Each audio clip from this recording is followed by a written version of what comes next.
الحمدللہ رب العالمین والصلاة والسلام علی سید المرسلین اما بعد فاعوذ باللہ من الشیطان الرجیم بسم اللہ الرحمن الرحیم الصلاة والسلام علیک یا رسول اللہ وعلی آلک واصحابک یا حبیب اللہ الصلاة والسلام علیک یا نبی اللہ وعلی آلک واصحابک یا نور اللہ۔ مدنی چینل کے ناظرین، غزوہ بدر یہ کفر اور اسلام کے درمیان زبردست ایک جنگ تھی اور یہ واقع ہوئی 17 رمضان المبارک کو۔ انشاءاللہ اس حوالے سے کچھ عرض کروں گا، اور ام المومنین عائشہ صدیقہ رضی اللہ تعالی عنہا ان کا یوم وصال جو ہوا وہ بھی 17 رمضان مبارک کو ہوا ہے۔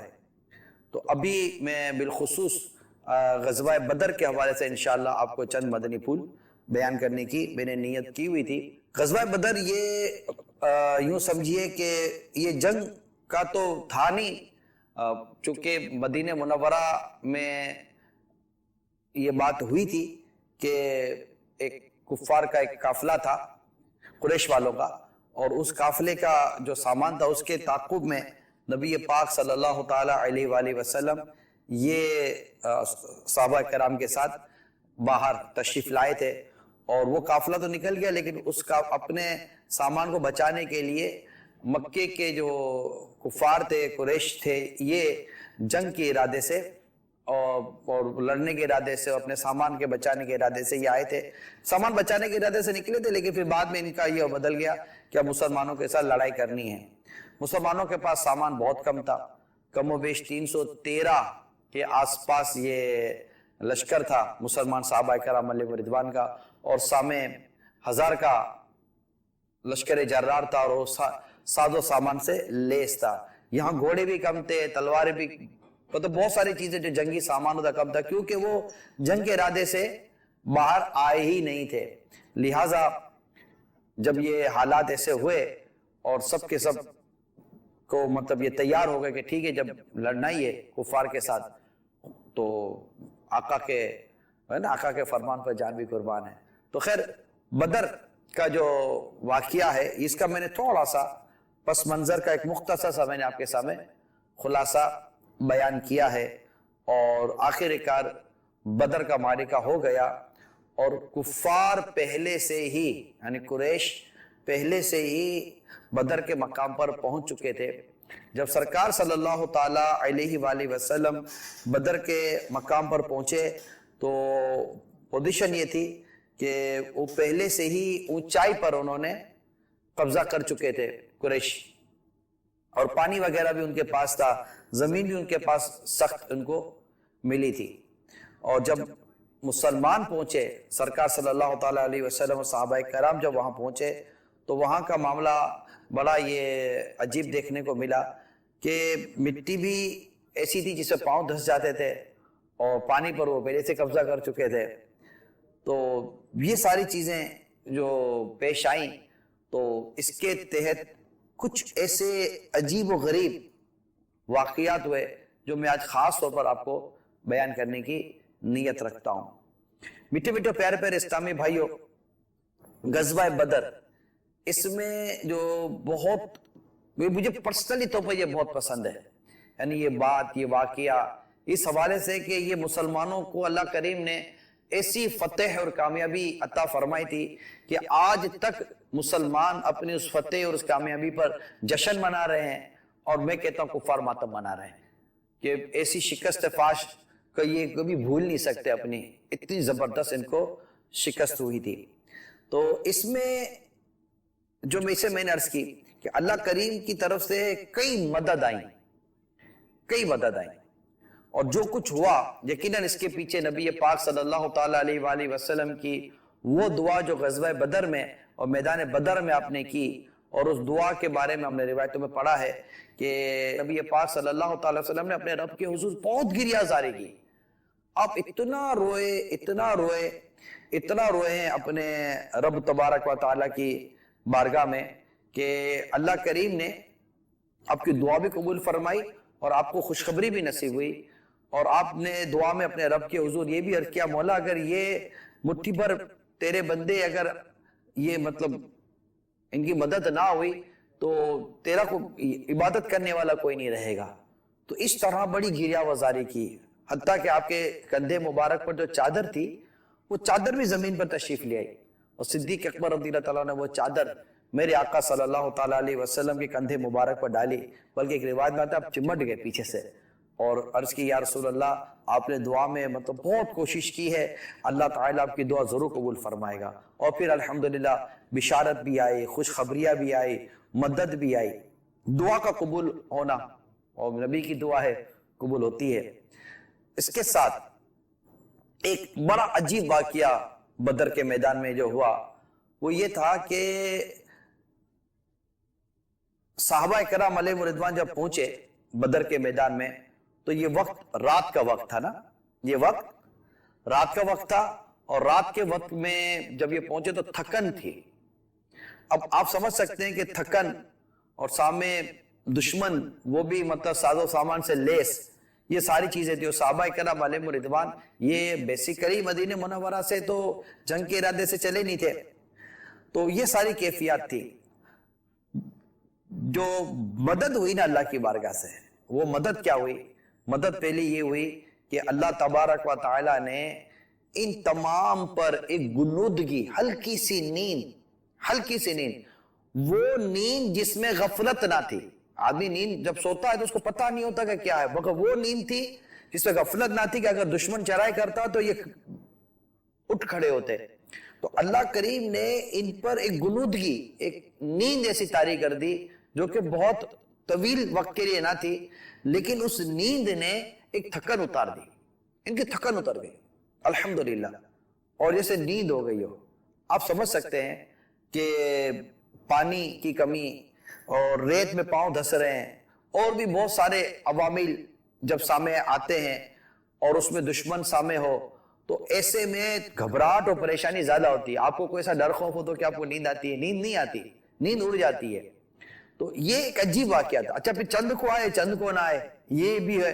ایک وقت میں سب کو غنودگی آ جانا، نیند آ جانا اور سب کا فریش ہو جانا، یہ اللہ تعالیٰ کی طرف سے تھا، اور زبردست مدد تھی. اور شیطان کی طرف سے جو اس وقت جو وسوسے ڈالے جا رہے تھے، جو کیفیات پیدا کی جا رہی تھی، ان سب کو اللہ کریم نے اپنی رحمت سے جو سنبھالا، وہ اپنی مثال آپ ہے. پہلی دعائے مصطفیٰ صلی اللہ تعالی علیہ وآلہ وسلم.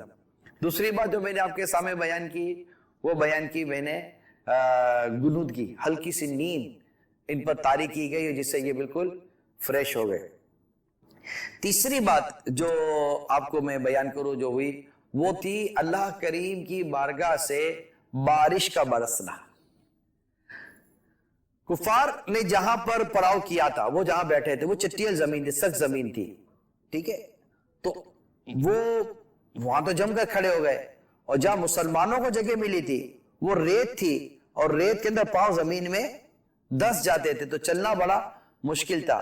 اللہ کریم کی بارگاہ سے ایسی مدد آئی کہ اللہ تعالیٰ نے بارش برسائی. بارش سے یہ ہوا کہ جو کنویں وہ گھوس بنا لیا گیا، اس میں پانی جمع ہو گیا. صحابہ کرام نے غسل بھی کیا، اور یہ کہتے ہیں کہ زمین بھی جو تھی نا، ریت کی مٹی جو تھی یہ بھی جم گئی. اب پاؤں وہاں جمنا شروع ہو گیا، اور ہوا یہ کہ کفار جو قریش نے جہاں پر قبضہ کیا تھا وہ جگہ چکنی ہوگی، وہاں ان کا پاؤں اب جم نہیں رہے تھے. یہ اللہ تبارک و تعالیٰ کی بارگاہ سے زبردست مدد تھی. پہلے ہوئی تھی دعائے مصطفیٰ صلی اللہ تعالی علیہ وآلہ وسلم. دعائے مصطفیٰ کے بعد جو بات آئی وہ آئی گنودگی کے بعد پھر ایک مدد آئی اللہ کی بارگاہ سے کہ صلی اللہ تعالی علیہ وسلم بارش ہو گئی. بارش کے بعد جو ایک آپ پڑھیں تو آپ کو مزے کو مزہ آ جائے گا، ایسی کیفیت ہو گئی. بارش کے بعد ایک اور جو وہ نعمت یا مدد کی یہاں جو بات کی جائے گی وہ تھی فرشتوں کے ذریعے مدد. کس کے ذریعے مدد؟ فرشتوں کے ذریعے مدد. فرشتوں کے ذریعے کیا مدد ہوئی؟ فرشتوں کے ذریعے مدد ہوئی کہ اللہ کریم نے فرشتوں کی فوج بھیجی. اور یہاں تک ایک روایت کے مطابق آیا ہے کہ فرشتے میدان بدر میں جو مسلمانوں کی صحابہ کرام کی جو مدد کو آئے، ان کے سروں پر امامے تھے، اور اس وقت امامے کا رنگ ایک روایت کے مطابق سفید رنگ کے امامے پہنے تھے. آج الحمدللہ اسی نیت کے ساتھ میں نے بھی سفید امامہ پہنا ہے کہ فرشتے جو آئے تھے صحابہ کرام کی مدد کے لیے وہ سفید پہنے تھے، تو میں نے بھی سفید پہن لیا. ان کی برکت اللہ نے چاہا تو نصیب ہوں گی. تو فرشتے آئے اور فرشتوں نے باقاعدہ مسلمانوں کی صحابہ کرام کی مدد کی اور قتال بھی کیا. یعنی کہ گھوڑے صحابہ کرام علیہم رضوان روایت کرتے ہیں کہ ہم دیکھتے ہیں کہ ہم گھوڑا لے کر ایک کافر کے پیچھے بھاگ رہے ہیں اور بھاگ رہے ابھی تو وہ دوری ہے کہ ایک وار آتا ہے اور وہ کافی ڈھیر ہو جاتا ہے. تو یہ فرشتے تھے جنہوں نے غزوہ بدر میں صحابہ کرام علیہم رضوان کی مدد کی. اور الحمدللہ اس مدد اور اس کے علاوہ اور بھی بہت ساری ہیں، انشاءاللہ تعالی وقتاً فوقتاً عرض کروں گا. مگر اس سے پہلے کہ میں آگے بڑھوں، آئیے کچھ قرآن کریم کی اس حوالے سے جو آیات ہیں کہ اللہ تعالیٰ نے جو قرآن کریم میں بیان کیا ہے، آئیے وہ تلاوت سنتے ہیں اور ان کا ترجمہ بھی سنتے ہیں انشاءاللہ تعالی. یہ چند آیات ہیں، ان چند آیات کو ایک ساتھ آپ سنیں، ان کا ترجمہ سنیں، پھر میں انشاءاللہ تعالی اس کے ضمن میں مزید چند مدنی پھول بیان کرتا ہوں. صلو علی الحبیب صلی اللہ تعالی علی محمد. إذ تستغيثون ربكم فاستجاب لكم أني ممدكم بألف من الملائكة مردفين. جب تم اپنے رب سے فریاد کرتے تھے تو اس نے تمہاری سن لی کہ میں تمہیں مدد دینے والا ہوں 1000 فرشتوں کی قطار سے. وما جعله الله إلا بشرى ولتطمئن به قلوبكم وما النصر إلا من عند الله إن الله عزيز حكيم. اور یہ تو اللہ نے کیا مگر تمہاری خوشی کو، اور اس لیے کہ تمہارے دل چین پائیں، اور مدد نہیں مگر اللہ کی طرف سے، بے شک اللہ غالب حکمت والا ہے. إذ يغشيكم النعاس أمنة منه وينزل عليكم من السماء ماء ليطهركم به ويذهب عنكم رجز الشيطان وليربط على قلوبكم ويثبت به الأقدام. جب اس نے تمہیں اونگ سے گھیر دیا تو اس کی طرف سے چین یعنی تسکین تھی، اور آسمان سے تم پر پانی اتارا کہ تمہیں اس سے ستھرا کر دے، اور شیطان کی ناپاکی تم سے دور فرما دے، اور تمہارے دلوں کی ڈھارس بندھائے اور اس سے تمہارے قدم جما دے.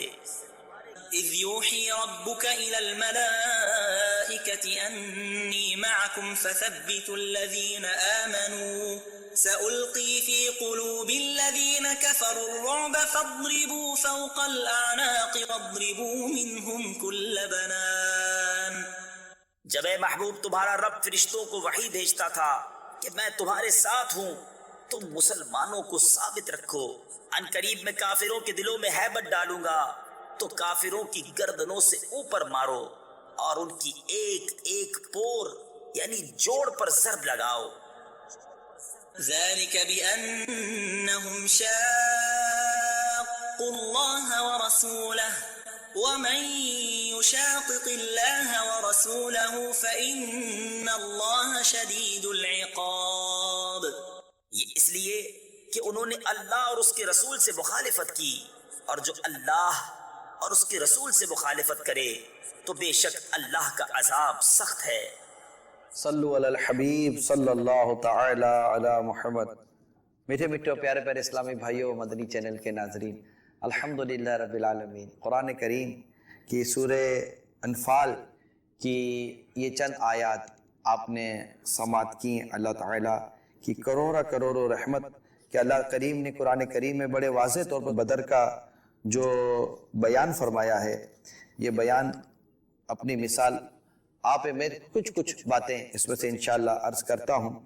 آپ نے سب سے پہلے 9ویں اور 10ویں آیت کریمہ کی جو تلاوت سنی تھی کہ یاد کرو جب تم اپنے رب سے فریاد کرتے تھے، جس دعا کا میں نے آپ کے سامنے ابھی تھوڑی دیر پہلے ذکر کیا، یہ یہاں اس دعا کا بیان کیا جا رہا ہے. یاد کرو جب تم اپنے رب سے فریاد کرتے تھے تو اس نے تمہاری فریاد قبول کی کہ 1000 لگاتار آنے والے فرشتوں کے ساتھ تمہاری مدد کرنے والا ہوں۔ اب وہ جو فرشتوں کی جو مدد ہوئی تھی، یہ اس مدد کا بیان یہاں پر بیان کیا جا رہا ہے۔ اور اللہ نے اس کو خوشخبری کے لیے ہی بنایا، اس لیے کہ تمہارے دل مطمئن ہو جائیں، اور مدد صرف اللہ ہی کی طرف سے ہوتی ہے، بے شک اللہ غالب اور حکمت والا ہے۔ یہ اللہ تعالیٰ کی مدد کا بیان تھا، اور سرکار صلی اللہ تعالیٰ علیہ وسلم نے جو دعا کی تھی، اس دعا کا بیان، فرشتوں کی مدد کا بیان۔ تو اس میں روایت آپ کے سامنے بیان کر چکا ہوں۔ حضرت عبداللہ بن عباس رضی اللہ تعالیٰ عنہما نے فرمایا کہ مسلمان اس دن کافروں کا تعاقب کرتے تھے، کہ پیچھے جاتے تھے، اور کافر مسلمانوں کے آگے آگے بھاگتا جاتا تھا کہ اچانک اوپر سے کوڑے کی آواز آتی، اور سوار کا یہ کلمہ سنا جاتا تھا۔ جو سوار ہوتا تھا، جو سواری جو تھی، اقدیم حیزم، یعنی آگے بڑھ اے حیزم۔ حیزم حضرت جبریل علیہ السلام کے گھوڑے کا نام ہے۔ اور نظر آتا تھا کہ کافر گر کر مر گیا، اس کی ناک تلوار سے اڑا دی گئی اور چہرہ زخمی ہو گیا۔ صحابہ کرام علیہ رضوان نے سرکار دو جہاں صلی اللہ تعالیٰ علیہ وآلہ وسلم سے اپنے یہ معائنے بیان کیے کہ آقا ہم نے یوں دیکھا اور یوں ہو رہا ہے۔ تو میرے آقا نے ارشاد فرمایا کہ یہ تیسرے آسمان کی مدد ہے، یعنی میرے آقا صلی اللہ تعالیٰ علیہ وسلم فرشتوں کی اس مدد کو اس حد تک جانتے تھے کہ کس آسمان کی مدد آ رہی ہے۔ یہ علم مصطفیٰ صلی اللہ تعالیٰ علیہ وآلہ وسلم کو یہاں پر ظاہر کیا گیا ہے۔ اس کے بعد کی جو آپ نے آیت کریمہ سنی، آیت نمبر 11، تو اس میں یاد کرو جب اس نے اپنی طرف سے تمہاری تسکین کے لیے تم پر اونگ، جو میں نے بھی تھوڑی دیر پہلے اونگ کا، نیند کا جو میں نے آپ کو ایک واقعہ بیان کیا، اس آیت کریمہ میں اس کا ذکر کیا گیا ہے کہ تسکین کے لیے تم پر اونگ ڈال دی، اور تم پر آسمان سے پانی اتارا، جس بارش کا میں نے بیان کیا تھا۔ اس کے ذریعے وہ تمہیں پاک کر دے اور تم سے شیطان کی ناپاکی کو دور کر دے، کہ شیطان جو ایک ناپاک قسم کے وسوسے بھی ڈال رہا تھا، اللہ کریم نے اسے بچا لیا ان کو، کہ تب کفار ایک طرف اتنی طاقت کے ساتھ آئیں، اتنے یہ، اور ہم مطلب تھکن، تو مٹی بھی ہم کو، یہ جگہ بھی ایسی ملی تو پانی بھی نہیں ہے، تو کہیں ایسا نہ ہو جائے، کہیں ایسا نہ ہو جائے، اس طرح کے وسوسے ڈالتا تھا۔ اللہ کریم نے ایسی مدد فرمائی کہ شیطان کے وسوسوں کو ہی اللہ کریم نے جڑ سے کاٹ دیا، اور فرمایا اور تمہارے دلوں کو مضبوط کر دے اور اس سے تمہارے قدم جما دے۔ سبحان اللہ، اللہ تعالیٰ کی بڑی خوبصورت، بڑی پیاری مدد کا یہاں پر ذکر کیا گیا۔ اس کے بعد جو آپ نے آیت نمبر 12 کی تلاوت سنی کہ یاد کرو حبیب جب تمہارا رب فرشتوں کو وہی بھیجتا تھا کہ میں تمہارے ساتھ ہوں، تو مسلمانوں کو ثابت رکھو، ان قریب میں کافروں کے دلوں میں ہیبت ڈال دوں گا، تو تم کافروں کی گردنوں کے اوپر مارو، ان کی ایک ایک جوڑ پر ضربے لگاؤ۔ دیکھیں پیارے میٹھے اسلامی بھائیوں، یہاں ایک بات بڑی خوبصورت ہے، وہ ہے ہیبت ڈال دینا، یعنی کہ آپ کے دل میں اطمینان کا آ جانا اور دشمن کے دل میں ہیبت کا آ جانا، یہ دونوں چیزیں بڑی بڑی خوبصورت ہیں۔ آپ کو اگر کسی کے ساتھ کوئی ڈر و خوف ہو، اور ہو یہ کہ آپ کا دل اس کے ڈر و خوف سے فارغ ہو جائے گا، کوئی ڈر و کوئی خوف نہیں ہے، اور سامنے والے کے دل میں آپ کی ہیبت آ جائے، یہ واقعہ آج کے دور میں بھی مسلمانوں کے لیے بڑا سبق رکھتا ہے، کیونکہ اللہ تعالیٰ کی مدد تو مدد ہے۔ اس رب کریم نے حضرت عبد المطلب رضی اللہ تعالیٰ عنہ کی مدد کی ابرہا کے سامنے، جب کعبہ مشرفہ کو وہ توڑنے کے لیے، شہید کرنے کے لیے چلا تھا، اور ہاتھیوں کے ساتھ آیا تھا، ابابیل کے چھوٹے چھوٹے پرندوں کے ذریعے اللہ تعالیٰ نے مدد کی اور وہ ہلاک ہوئے، جس کا ذکر سورہ فیل کے اندر موجود ہے۔ اور یہاں مدد کی آپ کیفیت دیکھیے کہ اللہ کریم کا مسلمانوں کی مدد، صحابہ کرام کی مدد کا کیا علم تھا؟ نمبر 1، اللہ تعالیٰ کی بارگاہ میں دعا، اللہ کی بارگاہ میں التجا۔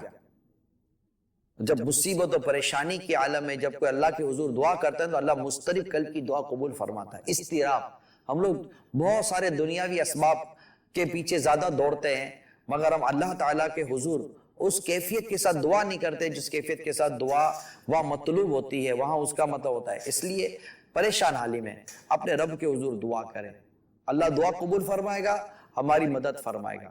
مدد کی کیفیت دیکھیں. قرآن کریم پڑھیں گے تو ہمیں ہمارے رب کی مدد کے ایسے ایسے کئی واقعات ہمیں قرآن کریم میں ملتے ہیں کہ اللہ تعالیٰ کا مدد اس طرح کہ ان پر غنودگی یعنی سکون، آرام، اطمینان، شیطان کے وسوسوں سے نجات، بارش کا برسنا، فریش ہو جانا، پانی کا مل جانا، پاؤں کا جم جانا، اور ساتھ ہی ساتھ فرشتوں کے ذریعے جبریل امین علیہ السلام خود تشریف لائیں اور بدر کے میدان کے اندر مسلمان کی صحابہ کرام کی مدد ہو رہی ہے.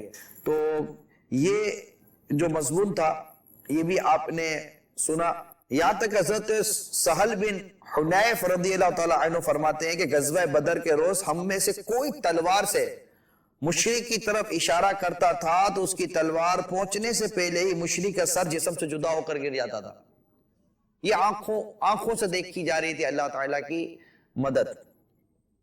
اس کے بعد جو قرآن کریم کی آیت کریمہ کی آپ نے تلاوت سنی کہ یہ عذاب اس لیے ہوا کہ انہوں نے اللہ اور اس کے رسول سے مخالفت کی، اور جو اللہ اور اس کے رسول سے مخالفت کرے تو بے شک اللہ سخت سزا دینے والا. یعنی غزوہ بدر کے روز کفار کے دلوں میں رعب ڈالے جانے، قتل اور قیدی ہونے کے عذاب کا سبب یہ تھا کہ انہوں نے اللہ اور اس کے رسول سے مخالفت کی، اور غزوہ بدر کے دن جو عذاب ان پر نازل ہوا یہ اس عذاب کے مقابلے میں بہت تھوڑا ہے جو قیامت کے دن اللہ تعالیٰ نے ان کے لیے تیار کر رکھا ہے.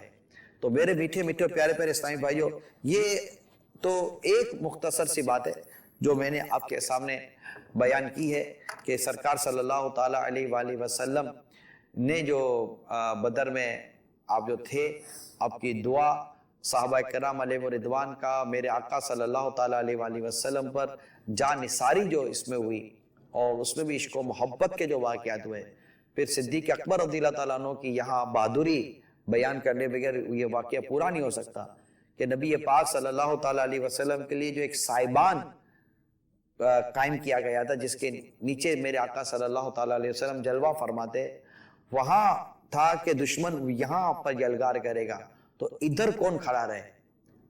تو یہاں پر جس شخصیت نے کھڑے ہو کر تاریخ میں ایک زبردست مقام و مرتبہ ویسے تو تھا ہی، مزید ان کے مقام و مرتبے میں اضافہ ہوا، وہ حضرت صدیق اکبر رضی اللہ تعالیٰ عنہ تھے کہ وہ وہاں رکے رہے، اور وہ سب سے زیادہ سینسیٹیو پوائنٹ تھا جہاں دشمن حملہ کر سکتا تھا. اور نبی پاک صلی اللہ تعالیٰ علیہ وسلم دعا میں مصروف رہے، اپنے رب کے حضور دعا کرتے رہے، اور صحابہ کرام شجاعت کا مظاہرہ کرتے رہے، اور کئی کفار اس میں قتل ہوئے اور کئی کفار اس میں گرفتار ہو گئے، یعنی کہ قیدی بنا لیے گئے. میرے آقا صلی اللہ تعالیٰ علیہ وآلہ وسلم کا ایک معجزہ غزوہ بدر میں یہ بھی ظاہر ہوا کہ میرے آقا صلی اللہ تعالیٰ علیہ وسلم نے پہلے بتا دیا تھا کہ کون کہاں گرے گا، یعنی کون کہاں مرے گا. اور میرے آقا صلی اللہ تعالیٰ علیہ وسلم نے جو نشانات لگائے تھے اس نشان سے نہ ایک سیکنڈ کہتے ہیں نا ایک سینٹی میٹر ادھر نہ ادھر، جہاں میرے آقا نے فرمایا تھا یہ وہیں کافر گرا اور قتل ہوا اور وہیں گرا. تو یہ میرے آقا صلی اللہ تعالیٰ علیہ وسلم کا یہ بھی ایک معجزہ ہے کہ کون کب مرے گا اور کہاں مرے گا، اس کا پتہ نبی پاک صلی اللہ تعالیٰ علیہ وآلہ وسلم نے بتایا تھا. بدری صحابہ یہ صحابہ کرام میں بڑے مطلب کہ ان کی شہرت رہی اور انہیں بڑا مقام مرتبہ دیا جاتا تھا. جیسے آپ نے وہ سنا ہوگا عشرہ مبشرہ 10 صحابہ جنتی جن کے لیے خاص جنت کی بشارت نبی پاک صلی اللہ تعالیٰ وسلم نے فرمائی تھی. اسی طرح ایک جو ہے وہ ہے اصحاب بدر، بدری صحابہ، اور وہ بعض تو شہید بھی ہوئے اور بقیہ غازی رہے. یہ کچھ نام آپ اسکرین پہ دیکھ رہے تھے، یہ وہ صحابہ کرام علیہ رضوان تھے جو کہ بدر کے میدان میں شہید ہوئے تھے. اللہ تعالیٰ کی ان پر کروڑ رحمت ہو، ان کے صدقے ہماری مغفرت ہو. بدر کا واقعہ ہر سال میری تو خواہش یہ ہوتی ہے کہ مسجد مسجد کہتے ہیں نا گھر گھر بیان ہونا چاہیے. اس سے مسلمانوں میں غیرت ایمانی اور جوش ایمانی پیدا ہوتی ہے کہ ساز و سامان کی کمی تھی، حالات بڑے عجیب سے تھے، لیکن اللہ تبارک و تعالیٰ کی مدد پر نظر. میرے میٹھے پیارے اسلامی بھائیوں، میں اس بات کا اندازہ کرتا ہوں کہ آج بھی دنیا بھر میں مسلمانوں کی جو حالت ہے وہ درست نہیں ہے. بڑی بری حالت ہے. اب اس بری حالت کے لیے بہت سارے فلسفے بیان کیے جاتے ہیں، لیکن آج غزوہ بدر کا واقعہ کیا آپ کو نہیں بتاتا کہ ہمارے اصل نکلنے کی راہ یا نجات کی راہ کہاں ہے؟ سب سے بنیادی بات اللہ تبارک و تعالیٰ کی مدد پر نظر، کہ اللہ تعالی ہماری مدد کرنے والا ہے. ہمارے حالات، ہماری معیشتیں، ہمارے ڈر، ہمارے خوف، ہماری کمزوریاں، ان سب کو کون دور کرے سوائے اللہ کے؟ بہت ساری باتیں پتہ چلتی ہیں، لیکن ایک کمی جو ہے ہماری بہت بنیادی، وہ ہے اللہ کے حضور استغفار کرنا. اگر آج دنیا بھر کے مسلمان، میرے وطن عزیز کے مسلمان اور بھی مسلمان، اگر اپنے رب کے حضور سچی توبہ کریں اور اپنے رب کے حضور دعا کریں، اللہ قادر مطلق ہے، وہ اپنے محبوب کے غلاموں پر ضرور کرم فرمائے گا، لیکن محبوب کے غلام اس کی بارگاہ میں حاضری تو دیں، اس سے دعا تو کریں، استغفار تو کریں، اپنی حالت کو بہتر تو کریں، سیرت صحابہ کا جائزہ تو لیں.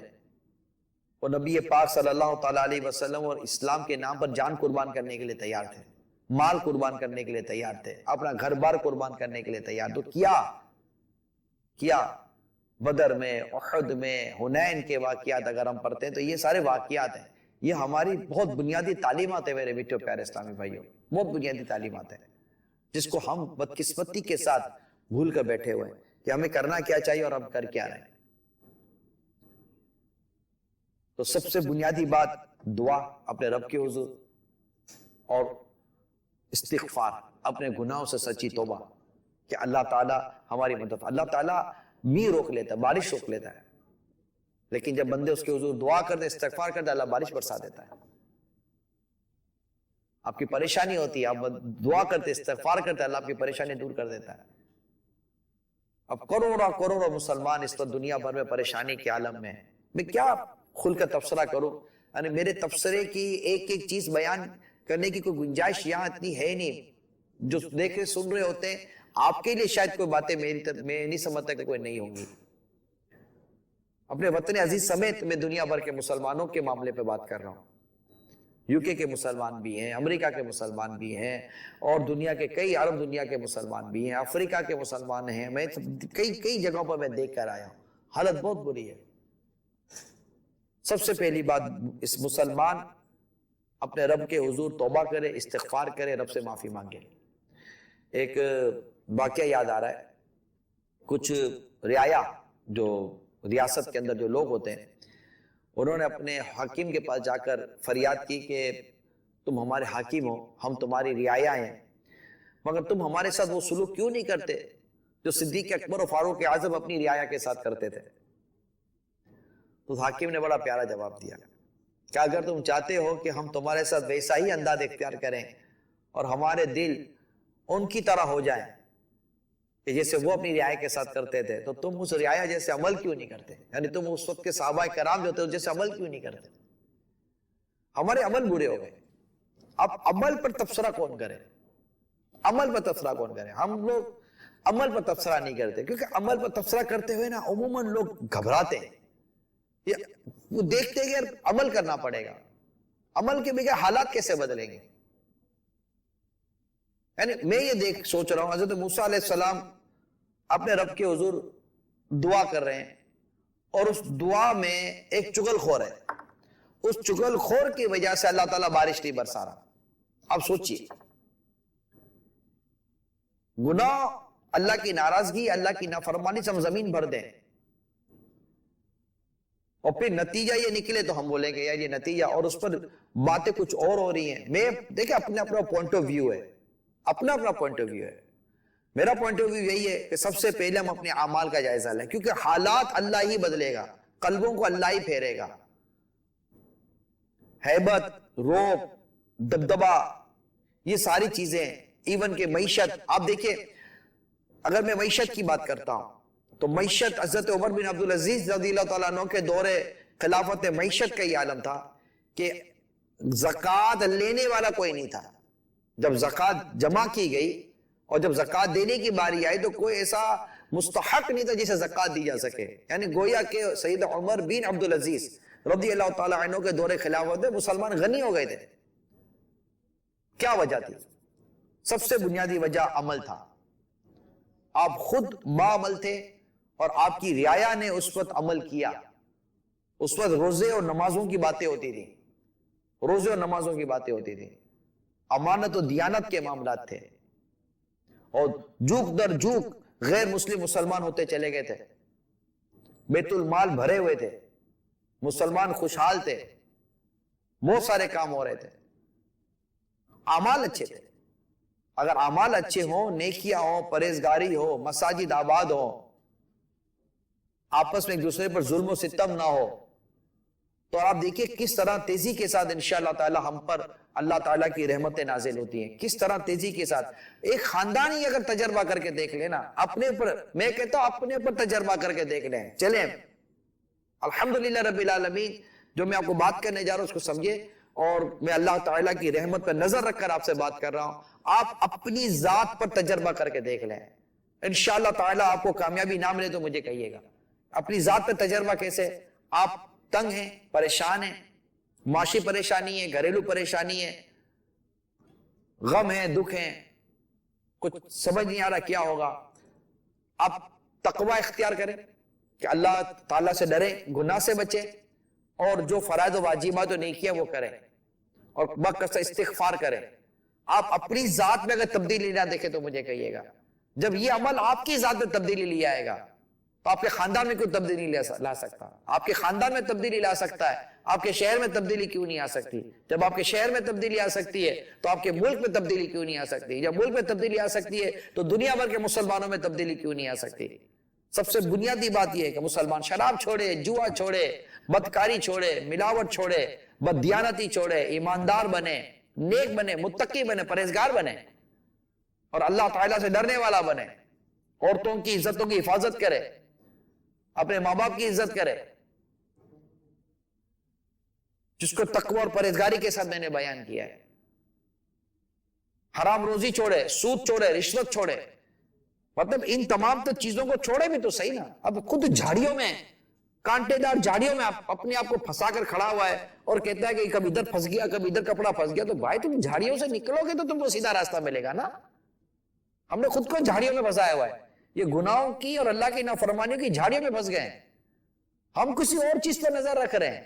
ہم لوگ صرف مادیت پر نظر رکھ رہے ہیں. ہم اللہ تعالیٰ کی مدد پر نظر رکھیں اور اس کے لیے ہم اپنے رب کو پہلے راضی کریں. توبہ کریں، استغفار کریں، اپنے گناہوں سے معافی مانگیں، اور نماز بھی پڑھیں تو نماز درست پڑھیں، قرآن پڑھتے تو قرآن درست پڑھیں، اور اللہ کے بندوں کا خیال رکھیں. تو یوں انشاءاللہ تعالی یہ چیزیں بہتر ہوں گی. دیکھیں نماز استسقا شاید آپ نے سنا ہوگا. بارش نہیں ہوتی نا تو اس وقت نماز استسقا پڑھی جاتی ہے. نماز استسقا کے اندر اگر آپ پڑھیں گے نا اس کے ٹاپک کو تو آپ کو یہ باتیں ملے گی کہ اللہ تعالیٰ کی رحمت کو ابھارنے والے کام کرنے چاہیے. یعنی کہ لباس اتنا ہو کہ بس وہ جیسے کہ غریب مسکین سا ایک لباس ہوتا ہے وہ ہو، تو جناب بچے ساتھ ہوں، تو بکریاں اور جانور ساتھ ہوں، تو یوں اللہ تعالیٰ کی رحمت کو ابھارنے والے کام کریں. پھر یوں ہتھیلیوں کو یوں کیا جاتا ہے. نماز استسقا میں بارش کے لیے، نماز استسقا بارش کے لیے کی جاتی ہے کہ اللہ تعالیٰ اپنی رحمت سے بارش برسائے. جو نارملی تو ہم یوں دعا کرتے ہیں نا، لیکن نماز استسقا میں ہاتھ یوں رکھے جاتے ہیں، ہتھیلیاں یوں رکھی جاتی ہیں. یعنی یہ جو اس کی پشت ہے یہ آسمانوں کی طرف ہوتی ہے. الحمدللہ ہم نے ادا کی امیر علیہ سنت کے ساتھ، اور اللہ کی رحمت سے بارش ہوئی ہے الحمدللہ رب العالمین. تو اللہ کی رحمت کو ابھارنے والے، تو میرے میٹھے پیارے اسلام بھائی، ہم اللہ کی رحمت کو ابھارنے والے عمل تو کریں. شراب کے اڈے، جوئے کے اڈے، اور پتہ نہیں کیا کیا غلاظتیں اور گندگیاں ہمارے دماغ اور ہمارے دلوں میں بھری ہوئی ہیں. رشوت اور سود کے مطلب کہ وہ کاروبار اب عروج پر جا رہے ہوتے ہیں. ظلم و ستم کا بازار گرم ہوتا ہے، پھر بیٹھ کے خالی باتیں کرنا. عمل عمل عمل اور عمل. اپنی زندگی میں عمل پیدا کریں. تقوی پیدا کریں، پرہیزگاری پیدا کریں، بکثرت استغفار کریں، اپنے رب کو راضی کریں، گناہ چھوڑیں، اپنے رب سے معافی مانگیں. تمہارا رب تم پر میہ برسائے گا، تمہارا رب تمہاری حالتیں بدلے گا، تمہارا رب تم پر رزق کے دروازے کھولے گا، تمہارا رب تمہارے غیب سے مدد فرمائے گا. الحمدللہ منی بدری صحابہ کے ماننے والے اور غلام ہیں کہ جن کی مدد کو اللہ تعالیٰ نے فرشتوں کی فوج بھیجی تھی. ہم انہی بدری صحابہ کے غلام ہیں کہ جس بدر کے اندر اللہ تعالیٰ نے بارش برسا کر صحابہ کرام کی مدد فرمائی تھی. ہم انہی بدری صحابہ کے غلام ہیں الحمدللہ کہ جہاں پر اللہ تعالیٰ نے ان پر جنگ کی حالت میں غنودگی طاری کی اور انہوں نے غنودگی میں وہ فریش ہو گئے، تر و تازہ ہو گئے. ان کے قلبوں کو اللہ نے اطمینان نصیب کیا، سکون نصیب کیا، ان کے حوصلے اللہ کریم نے بڑھا دیے اور بہت سارے معجزات ہوئے. اللہ تعالیٰ ہم سب کو اصحاب بدر کی برکتوں سے مالا مال فرمائے، ہمیں غیرت ایمانی، جوش ایمانی عطا فرمائے. پلیز جو بھی دیکھنے سننے والے ہیں سب کے سب مسلمانوں کو چاہیے کہ بس اللہ تعالیٰ سے سچی توبہ کریں، بکثرت استغفار کریں اور حقوق العباد صحیح معنی میں ادا کریں اور اللہ تعالیٰ کے جو حقوق ہے وہ ادا کریں. دیکھو پھر تم پر اللہ کی رحمتیں، برکتیں اور نعمتوں کی برسات کس طرح ہوتی ہے. اللہ ہمارے حال پر رحم فرمائے. صلو علی الحبیب صلی اللہ تعالی علی محمد. آئیے کچھ کالز لیتے ہیں. السلام علیکم ورحمۃ اللہ وبرکاتہ. وعلیکم السلام ورحمۃ اللہ وبرکاتہ. کاشف اتاری حیدرآباد سے. بھائی صاحب یہ ارشاد فرمائیے کہ کیا آپ میدان بدر حاضر ہوئے ہیں، اور اگر حاضر ہوئے ہیں تو وہاں پر جا کر آپ کا ذہن کس طرح جو ہے خیالات کا اظہار کر رہا تھا؟ برائے مدینہ ارشاد فرمائیے. مجھے میدان بدر، مقام بدر پر جانے کی واقعی خواہش ہے، لیکن اب تک مجھے یہ سعادت ملی نہیں ہے کہ میں میدان بدر میں حاضری دے سکوں. ماشاءاللہ ہمارے حاجی عبدالحبیب اور دیگر ہمارے اسلامی بھائی بدر پہنچے. مجھے شاید یاد پڑتا ہے کہ امیر سنت کی بھی میدان بدر میں آپ وہاں بھی پہنچے ہیں، لیکن یہ کہ میری اب تک میدان بدر میں حاضری ہوئی نہیں ہے. خواہش ہے کہ میں بھی جا کر یہ آپ اسکرین پر دیکھیں، یہ جبل الملائکہ کہلاتا ہے جہاں فرشتوں کا نزول ہوا تھا، اور یہ میدان بدر کے آپ مناظر اس وقت اسکرین پر ملاحظہ کر رہے ہیں. ماشاءاللہ ہمارے مبلغین پہنچے تھے، باقاعدہ ہمارے حاجی عبدالحبیب اتاری پورا یہاں پر سلسلہ کر چکے ہیں. جی کال دیجیے. محمد اسلم بات کر رہا ہوں رحیم خان سے. ماشاءاللہ بہت اچھا ٹاپک چل رہا ہے. اس حوالے سے میرا سوال یہ عرض تھا، ان لوگوں کا تو ماشاءاللہ بہت بڑا مقام ہے، انہی کے جو ہے نا بنیادوں پہ ہمارا جو ہے نا دین کھڑا ہے. اللہ تعالی ہمیں ان کے نقش قدم پہ چلنے کی توفیق دے. ان مسلمانوں کو دیکھیں، عرب کی گرمی کو دیکھیں اور وہ مارکا دیکھیں تو دنیا میں ایک بہت بڑی مثال ہے. تو ہمیں ان کی پیروی کرتے ہوئے کم از کم یہ تو کرنا چاہیے کہ آج کے مسلمانوں کا یہ حال ہے کہ ہم اے سی میں بیٹھ کے، کولر کے نیچے بیٹھ کے صرف روزہ نہیں رکھ سکتے. ان لوگوں کو دیکھیں تو انہوں نے اس تپتی صحرا میں، ان گرمی کے عالم میں، عرب کی گرمی میں جنگیں لڑی ہیں. تو اللہ تعالی ہمیں ان کی جو ہے نا نقش قدم پہ چلنے کی توفیق دے. اس حوالے سے ذرا مدنی پھول ارشاد فرما دیں. واقعی بہت خوبصورت اور پیاری بات کی. بھوک، پیاس، گرمی، خوف، ڈر، سامان کی کمی، ان تمام تر حالات میں ڈٹے رہ کر اللہ تعالیٰ کے دین کو پھیلانا، یہ صحابہ کرام علیہ رضوان کی سیرت ایک اہم ترین پہلو ہے. اور ہم سے یہ چیزیں نہیں ہو پاتی. ہم سے تو صبح کے وقت فجر کے لیے مسجد میں جماعت کے ساتھ جانے میں بھی ہماری ہمت نہیں ہوتی. کئی ایسے ہیں اللہ نے صحت دی، تندرستی دی، چلتا پھرتا کیا ہے، اٹھتا بیٹھتا کیا ہے، کھاتا پیتا کیا ہے، مگر یہ محروم انسان بیچارہ مسلمان نماز با جماعت پڑھنے کے لیے مسجد میں نہیں آیا. یعنی اپنی جماعت جن پر جماعتیں واجب ہیں ترک کرے گا تو گناہ گار ہوگا. اور بعض وہ ہیں جو بیچارے نماز تک نہیں پڑھتے مسجد میں جا کر. یہ اپنی جانیں قربان کر رہے ہیں میدانوں میں جا کر. آپ مسجد میں جا کر اپنا فرض ادا نہیں کر رہے، نماز کا فرض ادا نہیں ہو پا رہا. کیا حالات ہیں ہمارے. بہت اچھی توجہ دلائیے. بس اللہ ہمیں غیرت ایمانی اور جوش ایمانی عطا فرمائے اور ہمارے ایمان کو مضبوط کرے کہ ہم گناہ سے بھی بچیں اور دین اسلام کے لیے کوششیں کریں، دین اسلام کی خدمت کریں. اس کے لیے کچھ وقت دیں. دعوت اسلامی کے مدنی قافلوں میں وقت دیں. آپ انشاءاللہ مدنی قافلوں میں سفر کریں گے نا، مسجد مسجد جائیں گے، علاقہ علاقہ جائیں گے، بسوں میں تھوڑا سفر کریں گے اور جا کر وہاں رکیں گے اور لوگوں کو جا کر نماز کے لیے بلائیں گے. آپ دیکھیں کہ ایک مسلمان کو مسجد میں لانا اب آسان نہیں رہا. لوگ مسجد میں نہیں آتے. صحابہ کرام اور نبی پاک صلی اللہ تعالیٰ علیہ وسلم تو دین اسلام میں لا رہے تھے غیر مسلموں کو، کافروں کو، مشرکوں کو. اللہ کریم ہمیں اصحاب بدر کا کہ جذبے کا کوئی حصہ نصیب فرما دے. اللہ کرے وہ مقام نظر آ جائے کہ جہاں نبی پاک صلی اللہ تعالی وسلم نے دعا کی تھی. یقین مانے اگر پتہ چل جائے کہ رسول پاک صلی اللہ تعالی وسلم نے بدر کے مقام پر اس جگہ پر جلوہ فرما ہو کر دعا کی تھی, یقین مانے وہاں دعا کرنے کا لطف ہی کچھ اور ہو جائے, لطف ہی کچھ اور. کیا دعا کی تھی یار, کیا دعا کی تھی اللہ کے حضور, کیا دعا کی تھی. اور میں آپ کو بتاؤں دعا کے کلمات کس طرح کے تھے. اب دعا کے کلمات سنیں کہ رسول پاک صلی اللہ تعالی علیہ وسلم دعا کی, آپ آقا صلی اللہ تعالی وسلم کا انداز ہے, دیکھیے اپنے رب کے حضور کس انداز پہ دعا کر رہے ہیں. قبلے کی طرف آپ نے چہرہ مبارک کیا اور اپنے بابرکت ہاتھ پھیلا کر اپنے رب سے یہ دعا کرنے لگے, یا رب تو نے جو مجھ سے وعدہ کیا ہے اسے پورا فرما. یا رب تو نے مجھ سے جو وعدہ کیا ہے وہ عنایت فرما. یا رب اگر تو اہل اسلام کی جماعت کو ہلاک کر دے گا تو زمین میں تیری عبادت نہ ہوگی. حضور صلی اللہ تعالی علیہ وسلم اسی طرح دعا کرتے رہے یہاں تک کہ مبارک کندھوں سے چادر شریف نیچے تشریف لے آئے. صدیق اکبر رضی اللہ تعالیٰ عنہ حاضر ہوئے, چادر مبارک کندھے مبارک پر ڈال کر عرض کی, یا نبی اللہ اپنے رب کے ساتھ آپ کی دعا کافی ہو گئی, وہ بہت جلد اپنا وعدہ پورا فرمائے گا. اس پر قرآن کریم کی یہ آیت کریمہ نازل ہوئی جو آپ نے تھوڑی دیر پہلے سنی تھی, آیت نمبر 9 میں, کہ جب تم اپنے رب سے فریاد کرتے تھے تو اس نے تمہاری سن لی کہ میں تمہیں مدد دینے والا ہوں ہزار فرشتوں کی قطار سے. اللہ نصیب فرمائے اور اس مقام کی واقعی زیارت ہو, اس خاص مقام کی زیارت ہو جائے یا رسول پاک صلی اللہ تعالی وسلم نے دعا فرمائی تھی. اور انشاءاللہ وہاں جا کر دعا کرے تو اس کی تو بات ہی کچھ اور ہوگی. اللہ تعالیٰ اصحاب بدر کی برکتوں سے آپ کو رب سب کو مالا مال فرمائے, ہمارے گھروں کے معاملات مسائل کو اللہ حل فرما دے. صلو علی الحبیب صلی اللہ تعالی علی